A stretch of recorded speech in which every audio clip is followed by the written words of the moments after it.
What up, YouTube? You already know. It's your boy, the Latin assassin himself, Big Lou, tapping back in. What it do with Big Lou? NFC 2, baby.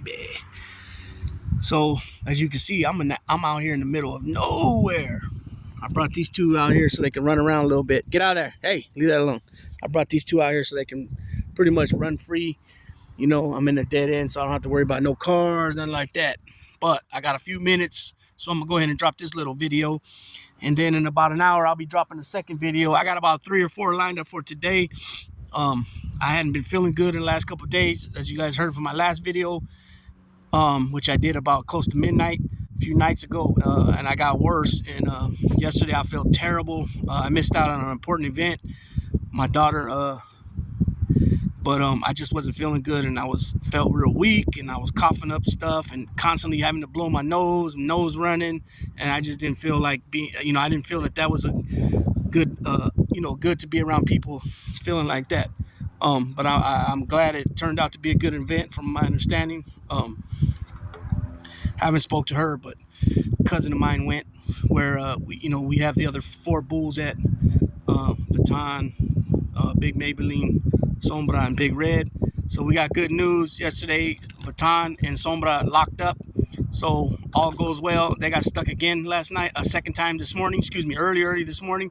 So if all goes right, we should have puppies the end of August. Hopefully Maybelline goes in heat soon, because she's really the one I'm really wanting to get.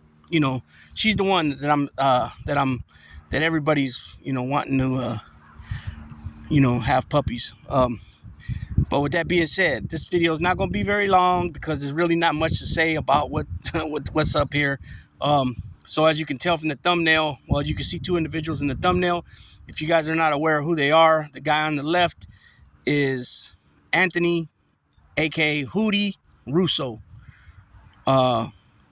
He's from City, I think they call it City Line, which is like Brooklyn. He's from Queens, but he's from City Line, where it's close to the Brooklyn border. And he was raised in I'm not sure if he was raised in Howard Beach or Ozone Park, but it's one of those. He's from Queens, though, I do know that. The other individual on the right is Dominic Sicali, aka Dom. He's from the Bronx, and he's an ex-Bonanno captain.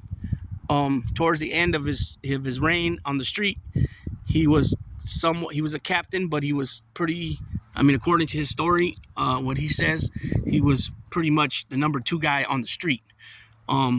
Anyways, you got Hootie, who wasn't an actual Maid member, coming out talking about this guy Dom didn't know what he was doing. He didn't, as far as like the protocol of the life, and I even specifically heard him say he don't know the life like I do. The guy, hey, get out of there. Stop chewing on stuff. Man, I got to watch what Champ eat. This guy's constantly, and Daisy too, but more so him. He's constantly eating stuff off the ground, and then it upsets his stomach, and he's pooping, water. You know what I'm saying? Diarrhea. Get out of there. Come on. Hey, come on. So, Hootie Russo never was a made person. He never took that oath. Dom did. Dom originally was with the West Side, which they call the Genovese, right? If anybody don't know, that's the family the Chin was from. Vito Genovese, Lucky Luciano, that was originally his family. Hey, get out of there, Daisy. It was called the Lucania family, Lucania, however you want to pronounce it, because that was Luciano's real last name. So that was his family originally, and then after he got deported to Italy, Vito came back from Italy, and then he took the family over after the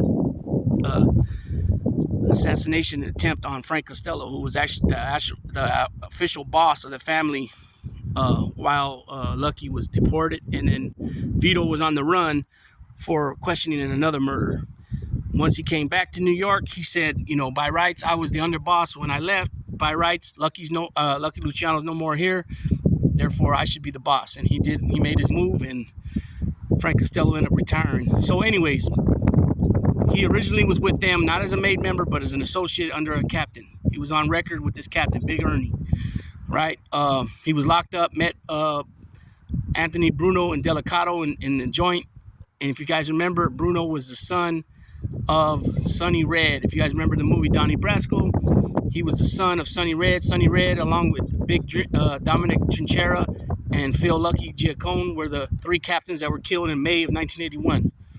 In the movie, they have somebody playing them, and then supposedly Donnie Brasco's supposed to get his bones to become a made guy by killing Bruno, but they all were arrested, and it was, he was yanked from the street, and then they were arrested. Hey, come here, champ, get over here, come on, let's go. So sorry about that. It's kind of wandering too far that way. Come here, boy, good boy.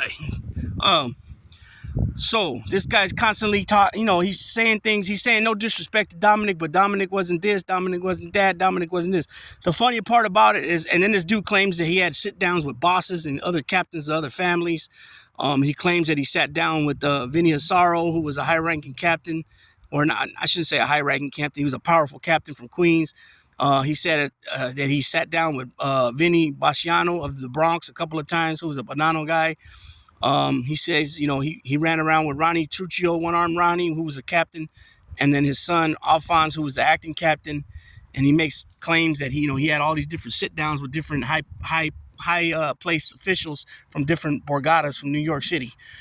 Funny part about it is, not so much funny part, but the facts about it is he's not caught in no pictures with any of these guys. Now, when you talk about Dom, you talk about Sammy, you talk about Michael Francis, you talk about any of these other guys, they're in surveillance photos. The only one I could say maybe not so much is Panisi. Get over here. Come on. Get over here. Come on, let's go. Maybe Panisi, right? Only because he was kind of like under the radar. Hey, let's go. Champ, get over here. Let's go. Come on. Come here, Daisy. Come on. Get over here. Stop eating shit off the ground, damn it. Come here. Jeez. Anyways, fuck, man. Now she's chewing off shit off the ground. Get up there. Up. Come on. Get up there. Come on. Hey, get up there. Up. Get up there. Get up there. He's getting heavy, man. You don't look that heavy, but he's 74 pounds. Get up there. Up. Man, these guys, you give them a little bit, you give them a little foot, you give them an inch, they take a foot and a half. You know what I'm saying? Anyways, sorry about that, people. So, all these guys have been in surveillance photos. They were known figures for whatever reasons. You know what I'm saying? If people slipped up and mentioned things on wiretaps, if they were just happened to get picked up on FBI surveillance photos, all these guys have photos to, they've been in photos to back things up. Hootie, on the other hand, as far as my knowledge, he hasn't been in any photos. But that's even beside the point. The point is, how are you going to say a guy ain't this, a guy ain't that, but yet he's an actually made member? If you were all that, like you say, you would have been a made member. So, especially if you're a big earner, they might not make you, but if you're a big earner, they're going to keep you around, at least as an associate, because you know how they say, like, why make a guy equal to them? If you're a soldier, why would you want a guy to be made that's on record with you? Because then now the guy's equal with you, therefore you can't hit him. You can't expect any money from him no more. Only the captain. Now, if you're a captain, I could see you, wanting somebody made. You know what I'm saying? If that makes sense to you guys. But like I said, man, just he did get picked up in this I think it was called Operation Old Bridge, and he got picked up in that. According to him, Hootie, and he said some guys from family seen him when they're in the lockup area. They were like, "What are you doing here?" And he was like, "I don't know." And so apparently he wasn't messing around. He don't know why he got picked up in that. Then he says he didn't tell on nobody. He took a global plea. So all I can do is take his word on that.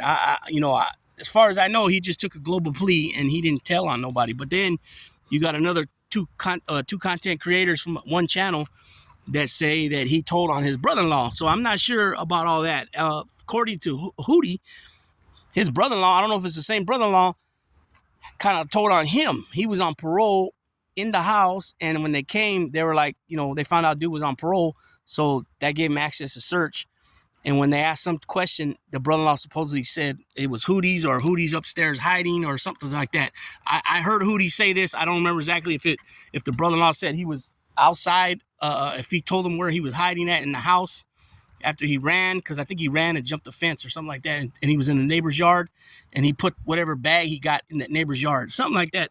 And he said that the brother-in-law told the cops that he was either outside or I forgot exactly how it was. But now, according to these two other content creators, their teammates, their co-hosts on a show, they both said that, well, not both, but the main guy who the show's name's under, he said that Hootie told on the brother-in-law. So apparently, if he's making that accusation, he must have seen paperwork, because you guys know how I am. I'm big on don't be calling nobody a rat or anything like that. Any false, I mean, not anything false, but any bad stuff like that, where it's gonna wreck somebody's career in the joint of being a rat or a weirdo. You don't make those accusations without black and white. So you see this shit all the time on here where people are making assumption. I don't care. Like I say, I don't give a fuck what it looks like. It doesn't matter what it might look like. Yeah, you can say, "Oh man, that doesn't look good," and that's an opinion, but it could be factual depending on what it is. But you don't come out saying the claim that, "Oh well, he's a rat," unless you see the black and white.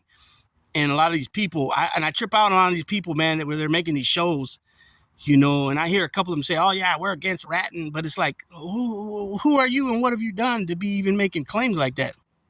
And second of all, if a guy like Mikey Scars or any of these guys, or Hootie, you're claiming he told, if they're next to you, what are you gonna do to him?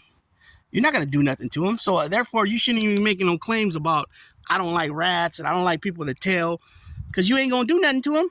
And that's the honest to God truth, man. All these people, anybody like I say that come on here rah and all the time about rats and stuff, ain't gonna bust a grape. Ain't gonna bust a grape. You know what I'm saying? And that's the honest to God truth, man. Like I said, man, motherfuckers could be at the bus stop, sitting in the doctor's waiting room, at the subway station, anywhere where you have to wait sometime before you get done, whatever business it is that you're waiting to get done, and you happen to run into one of these guys that told, or one of these guys that are weirdo, I guarantee 8 times, 9 times out of 10, that person ain't gonna harm a hair on their head. And I said this before, and I'll say it again. You know what I'm saying? It just sounds funny when these guys, say their ridiculous claims, and like it's just funny, man, how they sit there and it's also funny how when they're telling stories and things of that nature, like how they, they're telling somebody else's story, but they say it like if they were there. It's a trip. It's a trip. You know what I mean? It's a trip. They should be more like throwing things in, like, well, supposedly this or allegedly that, not just tell the story like if you were there. It's a trip, man. And they're shaking their head when the other one's talking, like, yep, that's what happened. You know what I mean? A lot of times, especially with like Sammy, this dude, he embellishes everything. He's always the hero in all the stories, and he's not the only one. There's a few other ones, but this dude is trying to change history, where he's going out there. He knows that the old timers from back then, when he was in his 40s, most of them are dead. There's a few of them that are around, not many, but they're way older. They're in their 90s. You know what I'm saying? He knows that they're not going to speak up and say nothing, and the majority of other people have passed. So they're not going to say nothing. You know what I mean? So this dude can say whatever he wants. So it's up to you if you want to believe it or not. Me, I don't believe most of the stuff he says. Yes, Sammy the Bull was a fool. He would handle his business. He would kill you. He would set you up to be killed. No doubt. You know what I mean? But when you got power like that, where you tell guys what to do and they do it, that's a lot different than you doing it yourself. And it's easy when a guy's not expecting to get fucking, taken out. I mean, come on, they're like a sitting duck. You know what I'm saying? They're not expecting to get killed. They don't think they did anything wrong. But then you got this dude who's greedy, that wants, all the money. What the hell? How'd you get up there, Daisy? Boy, this girl done jumped in the front seat. I didn't even see it. Wow. She's getting agile because I got the middle blocked, and I don't know how she got her big old ass over there. Well, anyways, I'm gonna go ahead and tap on out on this. It's getting a little hot right here where we're at. I gotta go make a run real quick to this office before they close at 11, which is in about 25 minutes, and we're out here in bumfuck Egypt, so it's gonna take us about 15 minutes to get back into town at least. So I'll be dropping another video soon on I got like 3 or 4 videos ready to go. I got one on Teofimo Lopez and what's going on with him. I got another one on something I want to say about the runner. And something else about prison reform. And also, I might do a live today. I'm not sure. I'm trying to catch back up because, like I said, I've been down the last 2 or 3 days really bad yesterday. I slept all day and all night, so that's why I'm thinking that's what helped me out, feeling better today. So that's where we're at. So yeah, I'll be dropping more videos. Like, it's really hot right now. My back's burning, so I know they're hot. You know, they got fur coats on. You know what I'm saying? So with that being said, Big Lou tapping out for now. Everybody enjoy the remainder of your Sunday, and I'm out.